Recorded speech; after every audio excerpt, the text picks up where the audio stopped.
उरलेल्या 65 गावांचं काय हा प्रश्न सतत असेल. मी म्हणतो ना, इंदिरा गांधीची आणीबाणी दिसत होती लोकांना, पेपर वाचायला काढले मध्ये काही कातर नसायची, पण तो आत्ताची जी हुकुमशाही आहे ही अदृश्य नाही, दृश्य हुकुमशाही लक्षात ठेवा.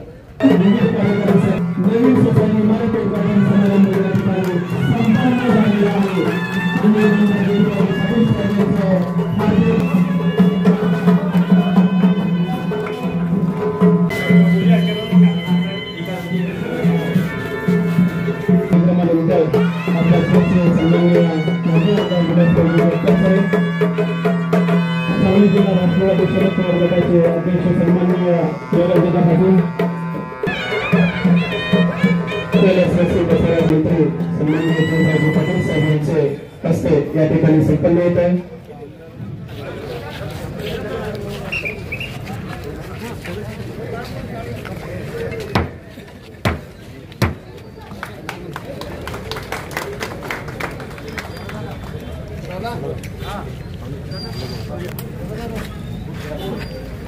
सर्वांनी या ठिकाणी मंडपात बसायचं आहे, कोणी उभा राहायचं नाही आहे.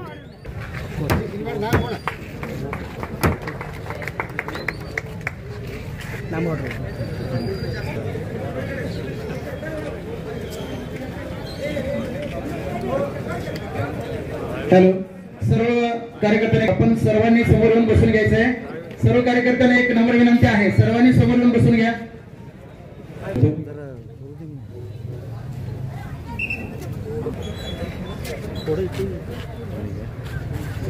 सगळ्यांच्या वाढ झाली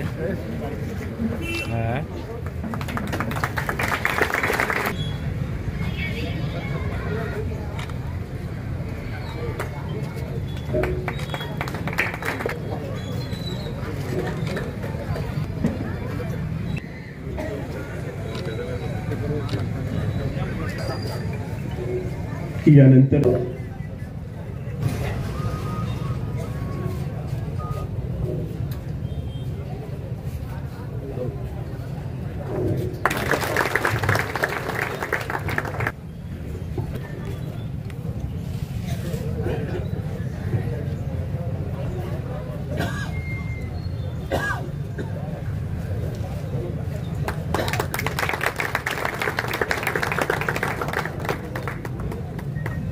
ज्यांच्याकडे अतिशय चांगल्या पद्धतीने सन्माननीय विलासरावजी जगताप साहेब यांचा सत्कार करण्यासाठी मी निमंत्रित करतो.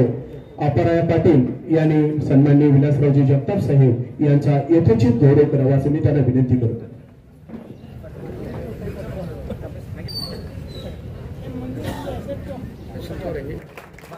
जत तालुक्याचे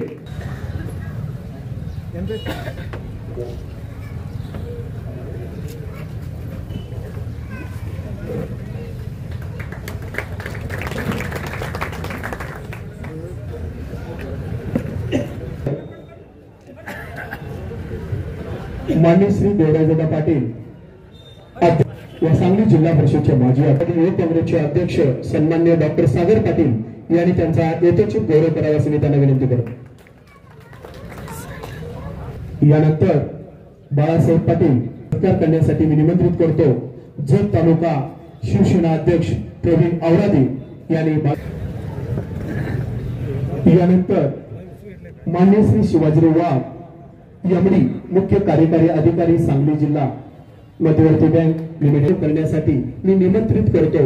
संघ ग्रामीण बिगर शेती सहकारी पतसंस्थेचे चेअरमन राजेंद्रला मालकुडे यांनी त्यांचा यथोचित गौरव करावा असं मी त्यांना.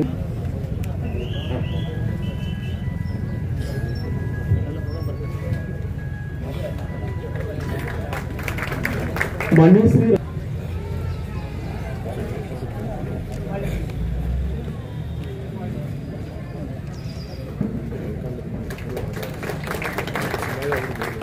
यानंतर माननीय श्री चन्नापण्णा हुर्तीकर माजी सदस्य जिल्हा परिषद सांगली यांचा सत्कार करण्यासाठी मी निमंत्रित करतो.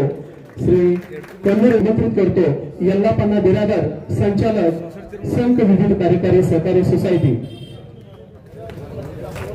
यांचा सत्कार करण्यासाठी मी निमंत्रित करतो. माननीय श्री गणपती बसवंत बिरादर संचालक संघ यानंतर साठी मी निमंत्रित करतो. आमगोंडा सुगोंडा बिरादर संचालक संत विविध कार्यकारी सहकारी सोसायटी संघ सदस्य जयकुंडा जामगोंड यांनी त्यांचा यथोचित गौरव करा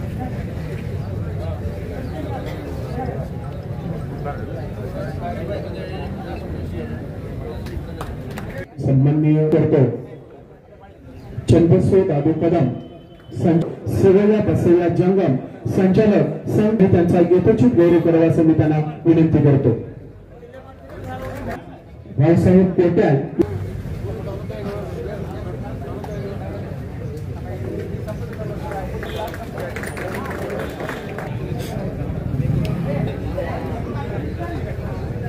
जिवंता ज्याने 32 वर्ष संक गावची अविरत निवृत्त झाले चेअरमन आम्हा तुम्हा सर्वांचे लाडके नेते शिराळ्याचे माजी आमदार मानसिंग भाऊ नाईक यांचं या ठिकाणी आगमन झालेलं आहे. संत ग्रामस्थांच्या वतीनं सर्वांच्या वतीने त्यांचं सहर्ष स्वागत सहर्ष स्वागत सहर्ष स्वागत. यानंतर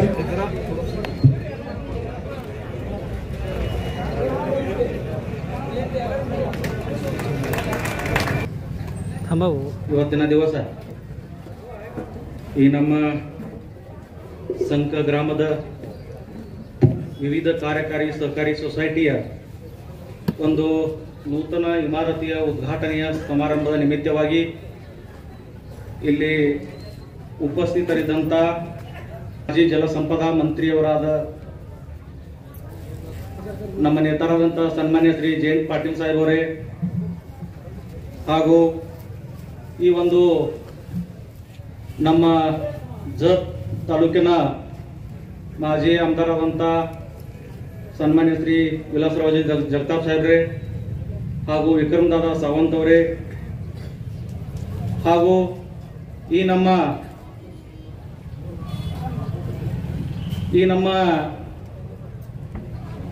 ಮುಖ್ಯವಾಗಿ ಈ ಕಟ್ಟಡವನ್ನು ಈ ನಮ್ಮ ಇಮಾರತಿಯನ್ನು ಪೂರ್ಣಗೊಳಿಸುವಾಗಿ ಯಾವತ್ತು ನಮ್ಮ ಬೆನ್ನ ಹಿಂದೆ ನಿಂತು ನಮ್ಮ ಈ DCC ಬ್ಯಾಂಕಿನ ಸಂಚಾಲಕರಾದ ಜಮದಾಡೆ ಸಾಹೇಬ್ ಹಾಗೂ ಮನ್ಸೂರ್ ಖತೀಬ್ ಅವರೇ ಹಾಗೂ AR ಸಾಹೇಬರಾದಂಥ ಡಬ್ಳೆ ಸಾಹೇಬ್ರವರೇ ಅದೇ ರೀತಿ ಅಂತ ಈ ರಾಷ್ಟ್ರವಾದಿ ಕಾಂಗ್ರೆಸ್ ಪಕ್ಷದ ಜಿಲ್ಲಾಧ್ಯಕ್ಷರಾದ ದೇವರಾಜ ಪಾಟೀಲ್ ಅವರೇ ಹಾಗೂ ಜಿಲ್ಲಾ ಮಧ್ಯವರ್ತಿ ಬ್ಯಾಂಕಿನ MD ಆದಂಥ ನಮ್ಮ ಶಿವಾಜಿರಾವ್ ವಾಘ್ ಸಾಹೇಬ್ರವರೇ ಹಾಗೂ ಉಳಿದ ಎಲ್ಲ ನಮ್ಮ ಈ ಉದ್ಘಾಟನೆ ಸಮಾರಂಭದ ನಿಮಿತ್ತವಾಗಿ ಆಗಮಿಸಿದಂಥ ಎಲ್ಲ ನಮ್ಮ ಈ ಒಂದು ವೇದಿಕೆ ಮೇಲೆ ಇದ್ದಂಥ ಎಲ್ಲ ಗಣ್ಯ ಮಾನ್ಯರೇ, ಈ ಒಂದು ನಮ್ಮ ಸೊಸೈಟಿ ಈ ಒಂದು ನಮ್ದು ಮೇನ್ ಚೌಕ್ನಾಗ ಬಹಳ ಹೆಚ್ಚು ಜಾಗ ಖುಲ್ಲಾ ಬಿದ್ದಿತ್ತು. ನಾವು ಅನೇಕ ವರ್ಷ ಹಿಡಿದು ಪ್ರಯತ್ನ ಮಾಡತ್ತಿದ್ದೆವು ಈ ಒಂದು ಮೇನ್ ಚೌಕ್ನಾಗ ಬಾಂಧಕಾಮ ಆಲಿ ಒಂದು ಚಲೋ ಕಟ್ಟಡ ಆಲಿ. ಯಾಕಂದ್ರೆ ನಮ್ಮ ಊರ ಒಂದು ತಾಲೂಕಾ ಲೆವೆಲ್ದಾಗ ಊರ್ ಐತಿ, ಅದು ಬಹಳ ಹಾಳು ಬಿದ್ದಿತ್ತು. ಆ ಹಾಳು ಬಿದ್ದಿದ್ದು ನೋಡಿ ಎಲ್ಲರಿಗೆ ನಮ್ಗೆ ಕೆಟ್ಟ ಅನ್ಸಿದ್ಕಿ ಇಲ್ಲಿ ಒಂದು ಚಲೋ ಬಿಲ್ಡಿಂಗ್ ಆಲಿ, ಸೊಸೈಟಿಗೆ 4 ರೂಪಾಯಿ ಉತ್ಪನ್ನ ಆಲಿ. ಯಾಕಂದ್ರೆ ನಮ್ಮ ಸೊಸೈಟಿ ಮೊದಲೇ ಬಹಳ ವ್ಯಸ್ತ ಪೋತ್ನಾಗಿತ್ತು. ಯಾವಾಗ ನಮ್ಮ ಜತ್ ತಾಲೂಕಾ ಇಬ್ರು ಸಂಚಾಲಕರು ನಮ್ಮ ಈ ಒಂದು ಬ್ಯಾಂಕ್ನಾಗ ಅಲ್ಲಿ ಕಚೇರಿ ಮಾಡಿ ಶೇತಕರಿ ಸಂಬಂಧ ಸಹಿತ ನೀವು ಒಂದು OTS ತಂದು ಕೊಟ್ರಂದ್ರ ಸೊಸೈಟಿನೂ ಉಳಿತಾವು, ಬ್ಯಾಂಕಿಗೆ ಫೈದಾ ಆಗ್ತೈತಿ. ಹಿಂಗೊಂದು ವಿಚಾರ ಮಾಡಿ ಅವರೊಂದು ಎಲ್ಲ ನಮ್ಮ शेतकरी बांधवांना ಒಂದು OTS योजना बँक घेतो. परंतु साधा कर्ज वाटप केलं तरी आम्हाला तुम्ही परमिशन घेतलं इथं वाटप करायला आम्हाला संधी द्या, तुम्हाला पाहिजे असेल तर आम्ही बॉन्ड पण देतो, काय अडचण नाही. परंतु काही सोसायटीमध्ये बॉन्ड द्यायला काही संचालक घाबरतात, कारण त्यांना ते माहिती नसतात की बॉन्ड दिल्यावर आम्हाला उद्या आमच्याकडनं तुम्ही कर्ज भरून घेता काय असं होते. आमच्यात पण झाले असं, त्यांनी भेटतात. कारण आम्ही कर्ज त्यांनी घेणार, आम्ही कशाला स्टॅम्पवर तुम्हाला 500 रुपये स्टॅम्पवर आम्ही कशाला लिहून देऊ, असं संचालकांमध्ये पण ते संभ्रम होते.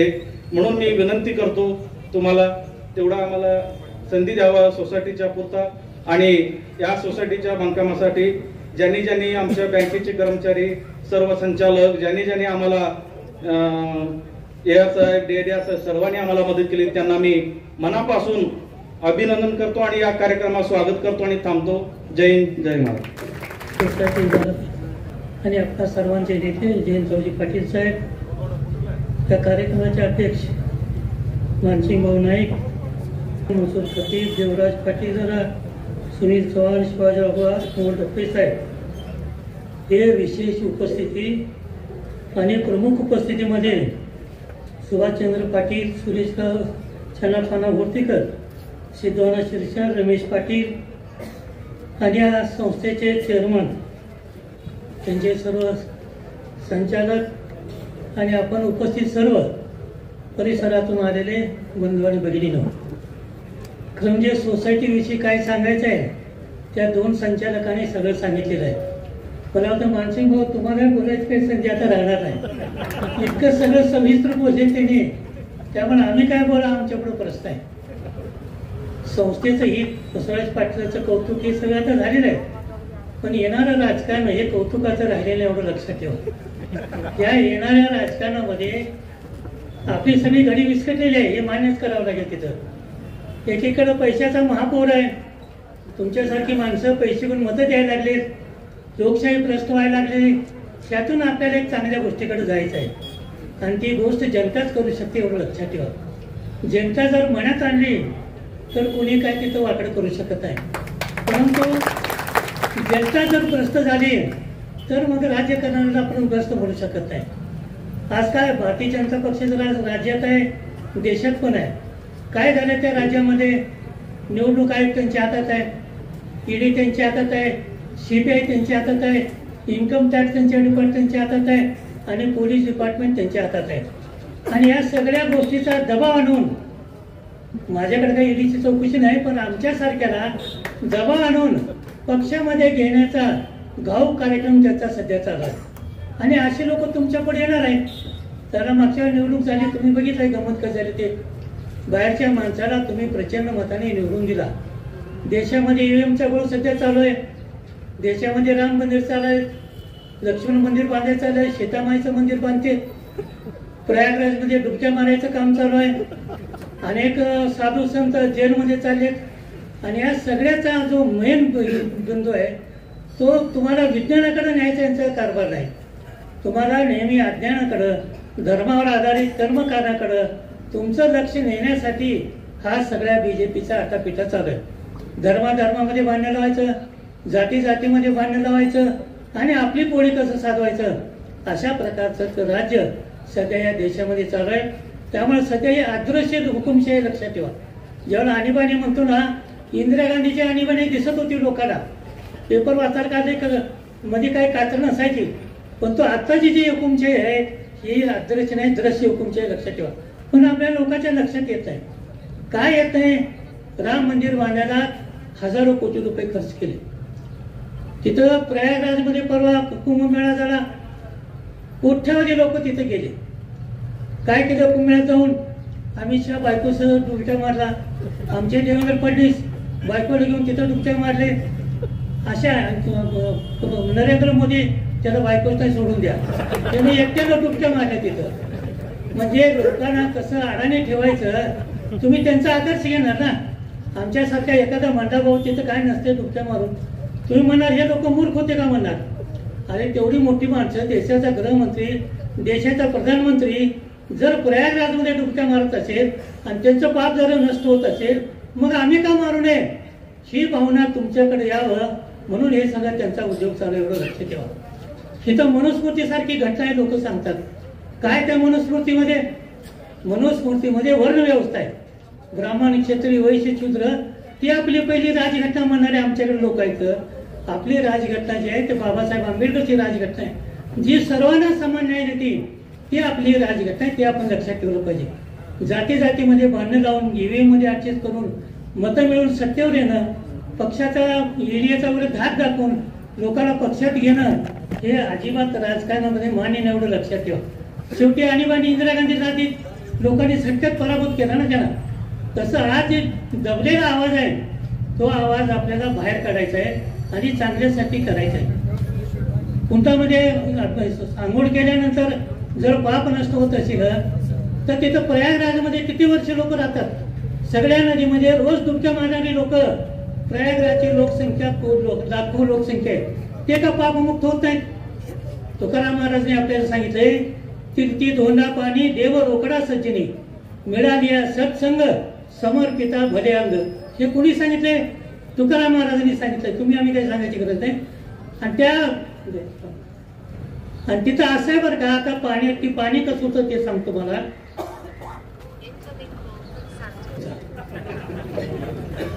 त्या पाण्याचं तपासणी झाली.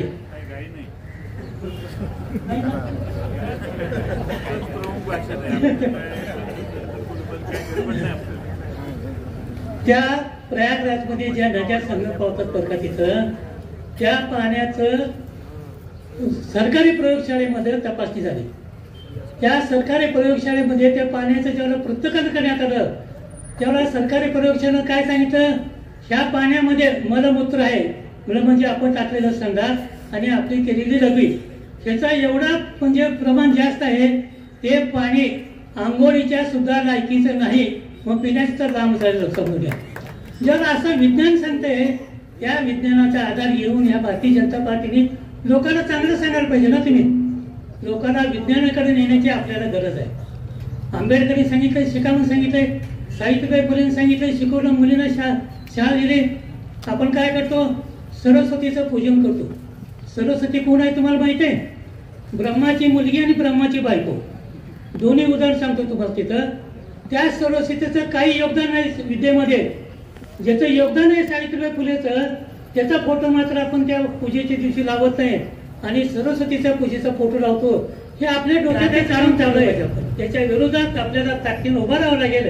आणि तुम्ही सगळ्यांनी शांतपणे विचार करून हे जे आपल्या डोक्यात जे कर्मकांड घालायला लागले, त्याच्यापासून 4 पावलं आपण लांब राहिलं पाहिजे.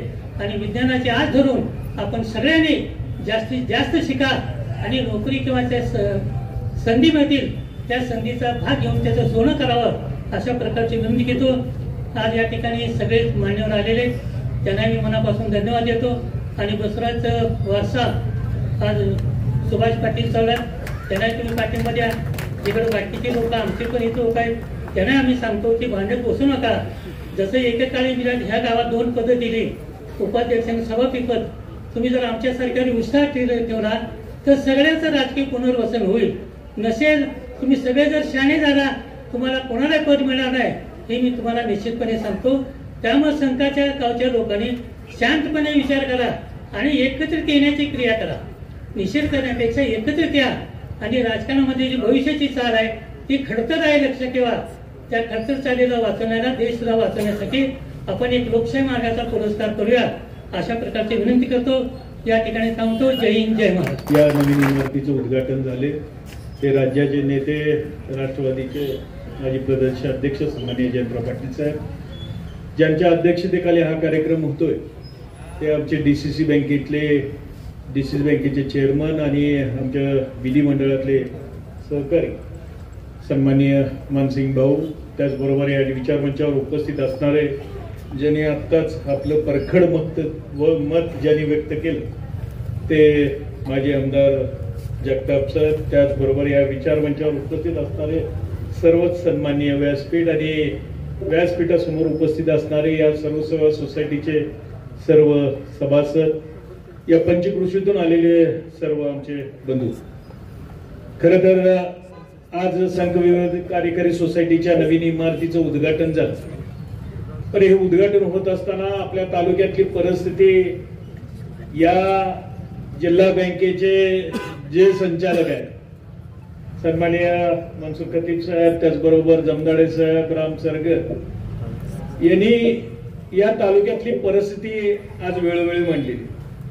याच्या आधी सुद्धा ज्यावेळेस 16 ते 21 मी संचालक होतो, त्यावेळेस सुद्धा पहिल्यांदा आमच्या संचालक मंडळानं त्यावेळेस निर्णय केला की त्या मंडळात मानसिक भाऊ होते की सर्व या तालुक्यातल्या सोसायट्या, या जिल्ह्यातल्या सोसायट्या ह्या सक्षम झाल्या पाहिजेत आणि त्यांना काहीतरी आपण आर्थिक मदत केली पाहिजे. आणि मग पहिली जे काही इमारतीसाठी पैसे द्यायचे, त्या इमारतीच्या माध्यमातून गाळे काढता येते, त्याचबरोबर त्या काढलेल्या गाळात त्या सोसायटीच्या माध्यमातून वेगवेगळे व्यवसाय त्या सोसायटीला तयार करता येतात. अशा पद्धतीची संकल्पना या निमित्तानं त्यावेळेस मांडली गेली आणि आज ती आज अखेर चालू आहे. आणि आज आपल्या तालुक्याची परिस्थिती जरी याच्या आधी वेगळी असली तर 2019 ते 2024च्या कालावधीमध्ये महाविकास आघाडीच्या माध्यमातून जे काही काम झालं ते आज या ठिकाणी आपल्या या तालुक्यातली परिस्थिती बदलताना आपल्याला दिसत आहे की जयंतराव पाटील साहेबांनी जलसंपदा खातं त्यांच्याकडे होतं 6 TMCच्या आसपास काहीतरी आपण पाणी या तालुक्यासाठी रिझर्वेशन घेतलं. त्याचबरोबर ती योजना कार्यान्वित होईपर्यंत आपल्याला या पूर्वाला खास करून की तुमची बबलेश्वरच्या पाण्याची व्यवस्था कुठनं काही ना ते आजपर्यंत सुद्धा यावर्षी सुद्धा आपल्याला पाणी आलं. अशा पद्धतीची जिथं जिथं या तालुक्यातल्या लोकांना या शेतकऱ्यांना पाणी मिळेल अशी व्यवस्था या निमित्तानं झाली. पण आज तीच परिस्थिती आज बदलताना आपल्याला दिसते जी एकेकाळी तालुक्यातली एकूण क्षेत्रफळापैकी साधारणतः 40 ते 41,000 हेक्टर ओलिताखाली होतं. पण आज तीच परिस्थिती जर बघायला गेलं तर जवळजवळ 1,07,000 हेक्टर आज ओलिताखाली आलेलं आज आपलं क्षेत्रफळ दिसतंय. अशा पद्धतीचं जसं जगताप साहेबांनी सांगितलं की ही परिस्थिती जर बदलायची असेल तर कोण बदलू शकतं तर या तालुक्यातला जो काही या तालुक्यातला सुपुत्र असेल तोच बदलू शकतो.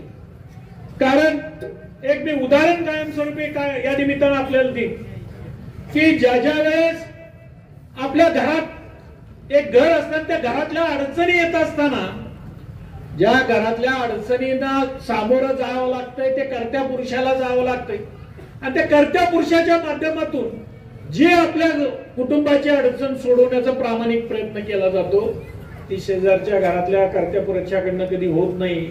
हे सुद्धा आपल्याला या तालुक्यातल्या लोकांनी समजून घेतलं पाहिजे. उपस्थित असलेले सर्व ज्येष्ठ मंडळी, युवक मित्र, त्या सोसायटीचे सगळे सभासद वर्ग, स्वर्गीय बसवराज काका लोकांची सेवा, लोकांना मदत आणि सहकाराच्या माध्यमातून आणि शिक्षण संस्थेच्या माध्यमातून शेतकऱ्याच्या कुटुंबाला मदत करण्याची भूमिका ही सातत्यानं काकांनी केली. त्यांचा माझा संबंध ते जिल्हा परिषदचे सदस्य झाले आणि जिल्ह्याला आले त्यानंतर खऱ्या अर्थानं त्यांचा माझा राजकारणामध्ये संबंध आला आणि शांत मनमिळावू व्यक्तिमत्व, सातत्यानं लोकांच्या विकासाचा विचार घेऊन पुढे जाणारे व्यक्तिमत्व, मग सहकारात असू दे, राजकारणात असू दे, जिल्हा परिषदेच्या माध्यमातून असू दे, शिक्षण संस्थेच्या माध्यमातून असू दे, लोकांना आपल्यामुळे मदत झाली पाहिजे ही भूमिका घेऊन वाटचाल करणारं नेतृत्व म्हणून स्वर्गीय बसवराज काकांच्याकडे आम्ही सगळे जिल्ह्यातली लोक ही प्रामुख्याने पाहत होतो. मी जिल्हा बँकेचा संचालक असताना किंवा आता अध्यक्ष असताना काकांनी विकास सोसायटीचा विषय असेल, बँकेचा विषय असेल, सातत्यानं ते आम्हा मंडळीशी सगळ्यांच्याशी चर्चा करायचे आणि प्रामुख्यानं शेतकरी विकासाचे निर्णय झाले पाहिजेत हा आग्रह सातत्यानं काकांनी त्या ठिकाणी धरलेला तुम्हा सगळ्यांना सुद्धा या गोष्टी माहित आहे. जिल्हा मध्यवर्ती बँक ही शेतकऱ्यांची बँक आहे आणि ती शेतकऱ्यांच्यासाठी काम केलं पाहिजे हा त्यांचा सातत्यानं हा प्रामुख्यानं त्यांचा आग्रह असायचा. आणि त्या पद्धतीनं मी आता गेली 3.5 वर्ष त्या ठिकाणी अध्यक्ष आहे आणि तुमच्या गावचे, तुमच्या तालुक्यातले प्रकाशराव असतील किंवा मनसूर खतीब साहेब असतील किंवा आता नव्यानं संचालक झालेले रामचंद्र सरगर असतील, आम्ही सगळी मंडळी चांगल्या पद्धतीनं शेतकऱ्यांना मदत झाली पाहिजे ही भूमिका घेऊन हा प्रामुख्याने पुढे निघाला. बँकेत ज्यावेळेस कर्ज वाटपाचा विषय येतो किंवा वसुलीचा विषय येतो तेव्हा जत तालुका सातत्यानं हा चर्चेमध्ये आलेला असतो. कारण तुमच्या इथं मगाशी प्रकाश समदाडे साहेब म्हणले ते अगदी खरं आहे की जत मध्ये संचालक मंडळ सोसायटी चालवत नाही, सचिव लोक ही सोसायटी चालवतात. ही प्रामुख्याने परिस्थिती बदलली पाहिजे. तुम्ही जर माझ्या तालुक्यात आला, वाळवे तालुक्यात आला, मी परवा सुद्धा मध्ये बोललो, माझ्या तालुक्यातल्या 89 सोसायट्यापैकी 85 सोसायट्या ह्या 100% वसूल झालेल्या सोसायट्या, 4 सोसायट्या आमच्यातल्या फक्त त्या ठिकाणी अडकलेल्या सोसायट्या. ही परिस्थिती प्रामुख्याने तुमच्याकडे आली पाहिजे. जयेंद्र पाटील साहेब जलसंपदा मंत्री झाले, विक्रमदादांनी त्यांच्याकडे आग्रह केला आणि जलसंपदा मंत्री म्हणून तुमच्या हक्काचं पाणी जे चांदोली डॅम मधलं पाणी आहे, म्हणजे शिराळच्या जिल्ह्याच्या त्या टोकाचं पाणी ह्या टोकाला आणायचा निर्णय, 7 TMC पाण्याचा निर्णय हा जयंत पाटील साहेबांनी जलसंपदा मंत्री असताना घेतला. आणि तुमचा भाग जे कैलासवासी राजाराम बापूंनी स्वप्न बघितलं होतं ते स्वप्न पूर्ण करण्याची भूमिका ही जयेंद्र पाटील साहेबांनी पाटबंधारे मंत्री असताना केली आणि त्याची पूर्तता, पाण्याची पूर्तता केली आणि त्या योजनेला गती खऱ्या अर्थानं द्यायचं काम हे जयंत पाटील साहेबांनी त्या काळामध्ये केलं. आणि त्यावेळी विक्रमदादा हे तुमचे लोकप्रतिनिधी होते. खऱ्या अर्थानं अशी भूमिका घेऊन राजकारणामध्ये जो पुढे जातो तो खऱ्या अर्थानं शेतकऱ्यांच्या उपयोगाच्या भूमिका घेऊन पुढे जातो, तो राजकारणामध्ये शेवटपर्यंत टिकतो, सातत्यानं टिकतो. कोणतरी येतं, काहीतरी बोलतं आणि त्यामुळं काहीतरी वेगळं बोलायचं, कुणावर तरी टीका टिप्पणी करायची आणि आपल्याला प्रसिद्ध मिळवत त्या घालायची. अशी प्रवृत्ती राजकारणामध्ये जास्त काळ चालत नाही, जास्त काळ टिकत नाही. आणि त्यामुळं आपल्याला स्थिर जर राजकारण करायचं असेल, विकासाची भूमिका घेऊन जर पुढे जायचं असेल तर आपल्याला चांगल्या विचारांच्या पाठीमागं ताकद उभा करणं, चांगल्या विचाराला बळ देणं हे प्रामुख्याने तुम्ही करणं पुढे गरजेचं आहे. आणि सगळे नेते मंडळी हे त्यांच्या पाठीमागं राहण्याची भूमिका करतात. एक चांगली गोष्ट या निमित्तानं या ठिकाणी आपल्याला पाहायला मिळते. आज आपण मंचगाव जर बघितलं तर सगळे ह्या तालुक्यातली ज्येष्ठ मंडळी आहेत, त्या सगळ्या ज्येष्ठ मंडळींनी एकोप्यानं, एकजनसीपणानं लोकांच्या विकासाची भूमिका घेऊन पुढे जाण्याची भूमिका इथून पुढल्या काळामध्ये घ्यावी एवढीच अपेक्षा मी व्यक्त करतो. आपला जास्त वेळ घेता मी या ठिकाणी थांबतो. धन्यवाद करावं असं मी विनंती करतो.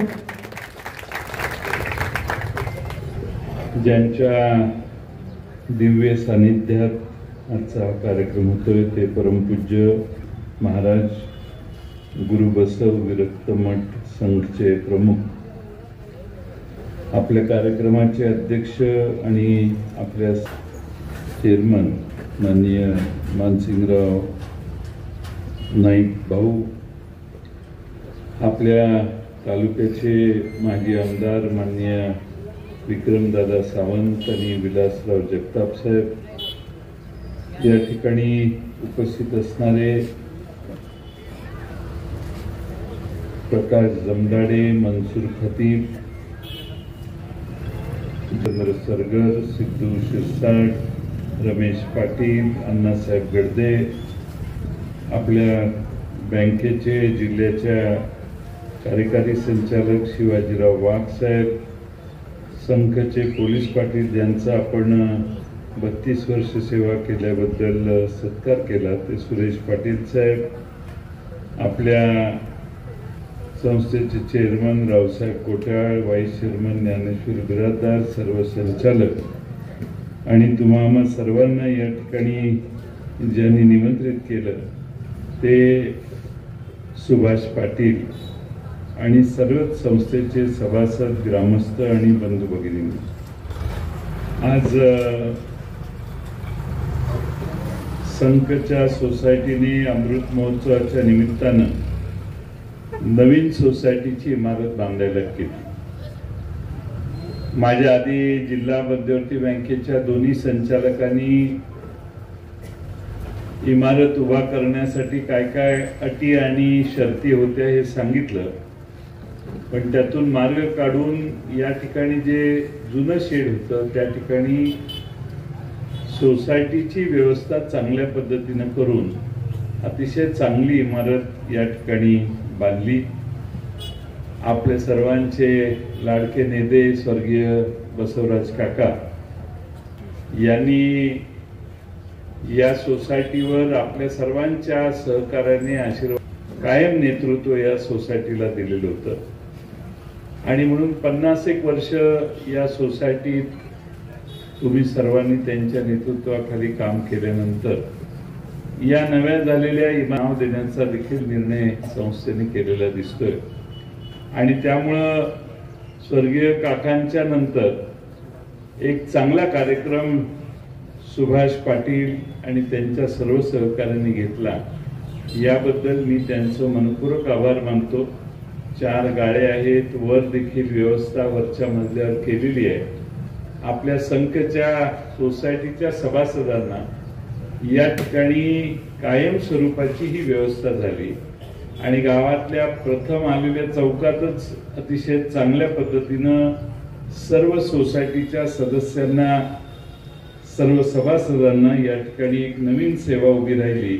शेवटी गावाची सोसायटी कशी आहे, ग्रामपंचायत कशी आहे यावर गावाचं वैभव मोजलं जातं असं मी मानतो आणि म्हणून आपल्या जिल्हा मध्यवर्ती बँकेने सांगली जिल्ह्यातल्या सर्व सोसायट्यांना चांगल्या पद्धतीची इमारत असावी म्हणून मला वाटतं 20 लाख रुपये कर्जाची योजना बिनव्याजी कर्ज देण्याची योजना काढलेली आहे आणि त्याची मदत आपल्या या आजच्या उभारणीला झालेली आहे. जिल्ह्यातल्या सर्व सोसायटीच्या इमारती बांधून पूर्ण व्हाव्यात हाच त्यात जिल्हा मध्यवर्ती बँकेचा उद्देश आहे आणि मला आनंद आहे की मानसिंग भाऊंच्या सहकार्याने या ठिकाणी सुभाष पाटील जिल्ह्यातले या तालुक्यातले सर्व संचालक मग मनसूरबाई असतील, प्रकाश जमदाडे असतील किंवा रामचंद्र सरगर असतील या सर्वांनी देखील त्यांना सहकार्य केलं आणि एक चांगली इमारत आज या ठिकाणी उभी राहिली याचा आम्हा सर्वांना विशेष आनंद आहे. आपल्या सोसायटीला जवळपास 28 कोटीचं कर्ज वाटप झालं. आपण कायम दुष्काळातली माणसं, कधी तलाव भरला तर थोड्या बहुत लोकांना त्याची मदत होते, नाहीतर कायम दुष्काळ आपल्याला आज नाही 4 दशक आपल्या माग हात धुवून लागलेला होता आणि त्यामुळे यापूर्वी दुष्काळ असला की टँकरचा पुरवठा हे काही आपल्या मागचं कधी 7.5 टँकरची कधी कमी होत नव्हती. आपल्या तालुक्यामध्ये म्हैसाळ योजनेने काही गावं पाणी पुरवठा करून जलसिंचनाखाली घेतली. त्यात आपल्या उमदी गावाला शेवटचा छोटासा वाटा येतोय, तो काय फार येतोय असं पूर्तीकर मला वाटत नाही. थोडं बहुत पाणी उमदीपर्यंत शेवटी त्या योजनेतनं पोहोचलं. पण उरलेल्या सगळ्यांचा, उरलेल्या 65 गावांचं काय हा प्रश्न सतत असायचा. विक्रमदादा विधानसभेत सतत हा प्रश्न काढत होते. बसवराज काका, विलासराव जगताप साहेब,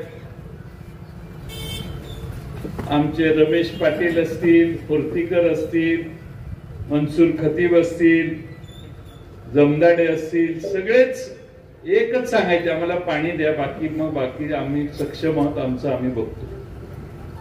त्यामुळं पाणी मिळावं ही फार मोठी अपेक्षा होती, पण कृष्णा नदीत पाणी नव्हतं असं सांगितलं जायचं. पाणी नाही, पाणी नाही, पाणी नाही म्हणून तेव्हा तत्कालीन व्यवस्थेने ताकारी, टेंबू आणि म्हैसाळ 3 योजना धरल्या.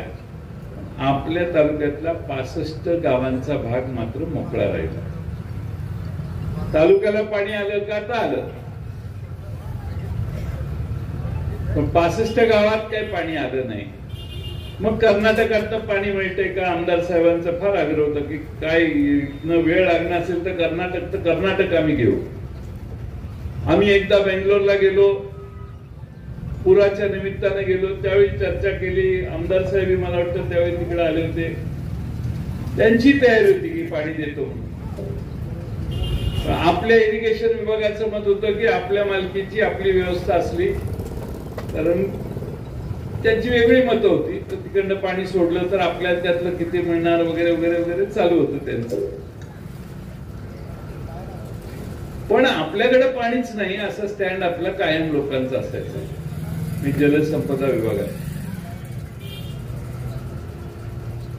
आपण 19 साली आपलं सरकार आघाडीचं निर्माण झालं त्यावेळी मी हे खातं मुद्दामून मागून घेतलं. कारण जसं ह्या 65 गावांचा प्रश्न होता तसं मानसिंगराव नाईक यांच्या मतदारसंघात अनेक वर्ष वाकुर्डे योजनेचं काम चालू होतं. त्याला आवश्यक तो निधी मिळत नव्हता. टेंबू योजना झाली, पण टेंबू योजनेत जवळपास 80-90 गावं अशी होती की ज्यांना पाणी पोचत नव्हतं. या सगळ्या परिस्थितीत हे खातं माझ्याकडे आल्यावर बराच अभ्यास करून सांगलीनंतर लोक उद्योगाला आणि ज्यादा लोकसंख्या पुढे राहत नाही असे सगळी बरीचशी गणित करून आपण कृष्णा नदीतून आपल्या जत तालुक्याला 65 गावांसाठी 6 TMC पाण्याचा परवाना द्यायची व्यवस्था मी केली. माझ्या माग काका विलासराव जगताप साहेब हे सगळे मला दम द्यायचे. एवढं काम करा मग काय बघतोच आम्ही बाग तुम्ही म्हणाल ते, पण तेवढं काम झालं पाहिजे. थोडा 2-3-4 महिने अभ्यास करून बराचसा मार्ग काढून कायदेशीर रीतसर निर्णय झाल्यानंतर इथंच संकला मी आलो होतो आणि बसवराज काकांनी माझा बराच मोठा सत्कार केला होता. आणि आता मला आनंद आहे की तेव्हाच याची योजना, त्याच्यावर कशी योजना करायची, काय याचे निर्णय जुन्या सरकारने घेतले. नवीन सरकार आल्यावर 1 वर्ष 1.25 वर्ष वाया गेलं आणि नंतर मग टेंडर प्रक्रिया पार पडली आणि त्यानंतर आता कामं चालू झालेली आहेत. मला खात्री आहे की 1-2 वर्षात आपल्याला बरंचसं काम पूर्ण झालेलं दिसेल आणि आपल्याला फार चांगल्या पद्धतीनं पाण्याची उपलब्धी होईल. आणि सोसायटीमध्ये थकलेलं 65 गावातलं जर काही कुठली सोसायटी शेतकरी असतील तर त्यांचं हे थकलेलं प्रमाण देखील कमी होईल आणि लोक विकासाच्या वेगानं झपाट्यानं पुढे जायला सुरुवात होतील.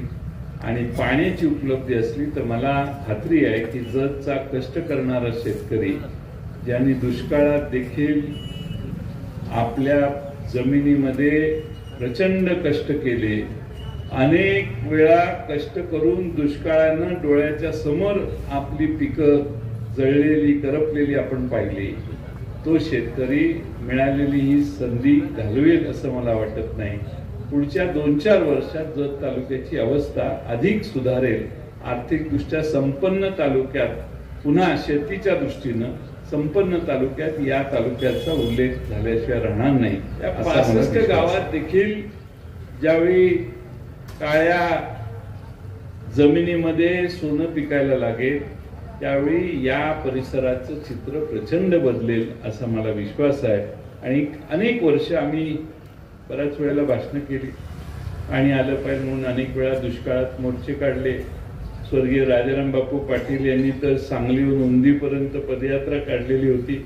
अनेकांनी या पाण्यासाठी लढे दिले. त्या सगळ्या लढ्यामध्ये बसवराज काका कायम राजाराम बापूंच्यावर असायचे. बापूंच्या नंतर देखील हे लढे कायम झाले. पण नदीतच पाणी नाही हे उत्तर आल्यामुळे 65 गावं वंचित होती. राजाराम बापूंचा मुलगा म्हणून, बसवराज काकांचा एक सहकारी म्हणून आणि या गावात आणि या भागातल्या लोकांनी कायम राजाराम बापूंच्यावर प्रेम केलंय. आणि म्हणून त्यातून उतराई होण्यासाठी आम्ही एक चांगला निर्णय घेऊ शकलो याचा मला आणि माझ्या सर्व सहकाऱ्यांना आणि आमच्या सरकारला कायम तेव्हाच्या सरकारला अभिमान वाटेल असा मला विश्वास आहे. आज खरं म्हणजे OTS ची योजना आणलेली आहे, त्याची माहिती घ्यावी. जर कोणी अडकलं असेल तर आपण जवळपास NPA ची माहिती घेतली तर एकूण 6 संस्थांचे NPA असं काहीतरी नील केलेलं आहे मला वाटतं या तालुक्यात. एकूण वसुलीची टक्केवारी थोडीशी कमी आहे. बँक लेवलला 37% आहे आणि मेंबर लेवलला 58% वसुली आहे. मला खात्री आहे की त्यात आपण निश्चितपणानं सुधारणा कराल.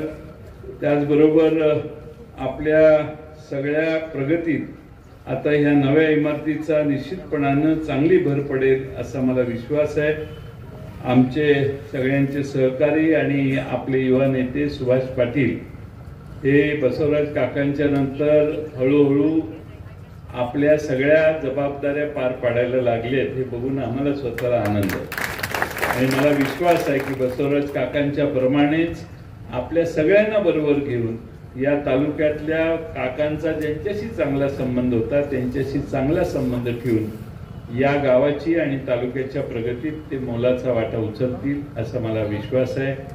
आज काकांच्या नंतर एकदा पुतळ्याच्या कार्यक्रमाला पवारसाहेब आलेले आणि त्यानंतर आजचा हा कार्यक्रम संघमध्ये होतोय. आज व्यासपीठावर आमचे जगताप साहेबी आहेत, विक्रम दादा पण आहेत, जिल्ह्यातले तालुक्यातले सगळे प्रमुख नेते आहेत. आपण सगळ्यांनी या तालुक्याच्या प्रगतीत हातात हात घालून काम करू आणि निश्चितपणाने या तालुक्याला भविष्य काळात अधिक वेगानं पुढे नेण्याचं काम करू असा विश्वास मी व्यक्त करतो.